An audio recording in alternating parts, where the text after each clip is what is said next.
오늘은 포기하지 않는 요령이랄까요? 그런 거에 대해서 한번 얘기를 해보겠습니다. 얼마 전에 저희 치과에서 고가의 장비를 샀어요.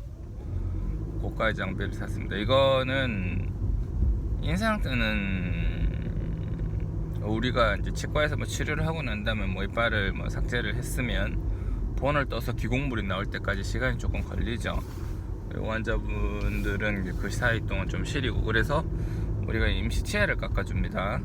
본 뜰 때 트레이랑 인상제를 이용해서 본 뜨는 방법 말고요, 이제 컴퓨터로 스캐닝을 해서 치아의 형을 이제 스캔을 통해서 컴퓨터가 디지털로 인식하는 거죠. 그 다음에 이 디지털로 나온 데이터를 가지고 우리가 밀링 머신, 그러니까 치아의 형태나 기공 수복물을 깎는 길이가 있어요. 그걸로 이제 깎아서 다시 치아에 장착하는 과정인데, 뭐 이론상으로는 환자들의 입에 이제 트레이가 들어가거나 하는 이런 일이 없고, 또 인상 수정이 자유롭고, 그 다음에 최적 변형, 인상제가 이제 온도에 따라서, 아니면 우리가 인상 뜰 때 테크닉이나 압력에 따라서 인상체가 변하거나 늘어지는 현상이 있을 수 있거나 덜 굳거나 하는데, 그러한 것들을 막아주는 작업. 그 다음에 이제 인력이 들죠. 본 뜨는 상태에서 잡고 있고, 뭐 이게 인상제 지저분해지고 이런 것들을 없애주는 거랑, 그 다음에 뭐 이제 뭐 석고 모델 부어야 되는 거, 석고 비용, 그 다음에 석고 모델 붓고 나면 그 석고들 다 어디 갑니까? 남아있고, 또 그 임시 치아 깎을 때 레진 막 템포러리 깎으면은 분진 날리고, 그게 다 또 우리 치과 인력들 입으로 들어가는데, 그게 이제 발암 물질이거든요. 그런 것들을 다 없애준다는 의미에서 대단히 좋습니다만, 문제는 그걸 도입하게 되는 비용이 어마어마해요. 전방에 주정차 그 위반 비용이 단속 구간입니다. 거의 억여 가깝게 들어가는데, 거기다가 이게 사서 해보니까 생각보다 우리가 원하는 만큼의 그 정확도랑 적합도가 안 나와요. 자, 인력을 아끼고 비용을 줄이고 정확도를 올린다는, 이 세 마리 토끼를 동시에 잡는다는 의미에서 좋아 보였는데, 막상 시도하니까 안 정확해. 안 정확하면 의미가 없죠. 그래서 제가 그 돈을 다 날렸냐? 아니에요. 이러한 밀링 머신은 오랜 시간에 걸쳐서, 밀링 머신이랑 인트라오럴 스캐너는 오랜 시간에 걸쳐서 선악들이 연구하고 또 연구한 겁니다. 저는 이때까지 그 비용이 너무 비싸서 못 샀는데, 이제 비용이 어느 정도 가시권에 들어왔어요. 많이 가격이 떨어졌다는 소리죠. 그렇게 돼서 이제 제가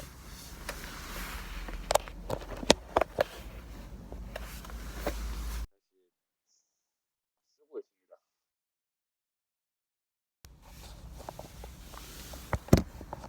그런데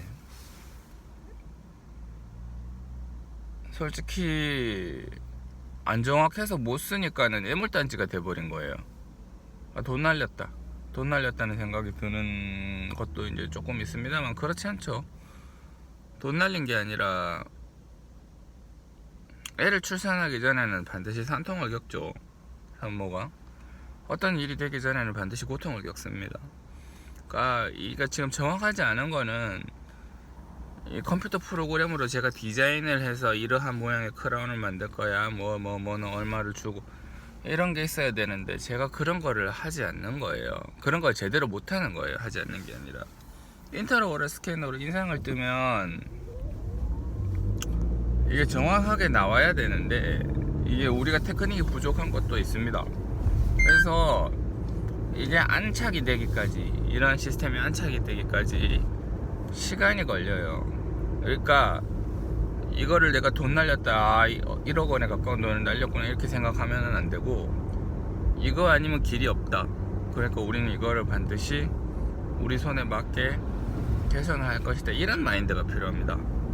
그러니까 실패한 게 아니라, 포기하는 게 아니라, 배우는 과정 중이다, 산통을 겪는다, 이런 생각을 해야 돼요. 포기하지 않는 법은 되게 단순합니다.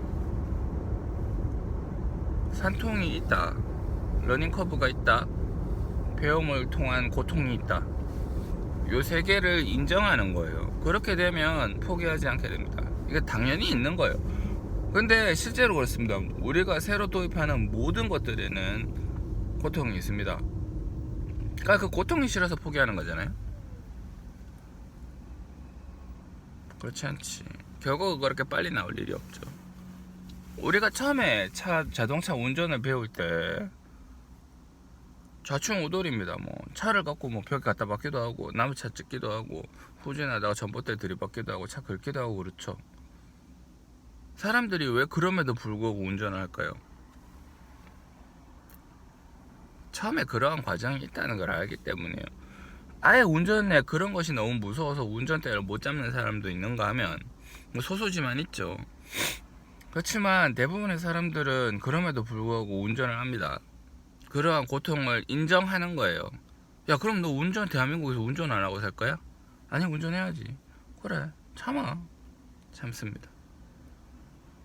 치과의사가 되기 위해 나는 앞으로 이제 치과의사가 되겠다. 그래서 열심히 공부를 하고 그 과정에서 엄청난 고통을 겪죠. 모든 직업이 그렇지만 그래도 하잖아요. 나는 반드시 이거를 극복한다. 잘할 수 있다. 그런 과정을 이거밖에 없다. 그러니까 난 이걸 해내겠다. 그 과정에 고통이 들어간다. 당연히 됩니다. 옛것에서 새로운 것으로 전환 스위칭을 못 하시는 분들이 계세요. 상당히 많죠. 옛것이 익숙해졌고 새로운 것으로 바꾸려니까 옛것을 포기하고 좌충우돌의 경험을 해야 되는데 이게 싫은 거예요. 옛날 방식대로 해갖고 옛날 방식에 단점이 있지만 그래도 돌아갔었는데 왜 이제 와서 새로운 걸 하느냐. 그런 마인드면 절대 못 바꿉니다. 계속 포기하게 됩니다. 새로운 도입을 계속 포기하게 됩니다. 새로운 것이 있고 거기에 대한 장점을 알고 현재 거에 대한 단점이 인식이 되면 새로운 것을 어느 순간인가 과감하게 나가야 돼요. 무조건 나간다 이런 마인드로 가셔야 됩니다. 그 반대가 절대 아니고요. 그러니까 포기하지 않는 법은 이 길밖에 없다. 러닝커브가 있다. 산통이 있다. 시행착오가 있다. 이런 거를 인정하면 포기하지 않게 돼요. 본인은 그 과정 중에 있으니까요.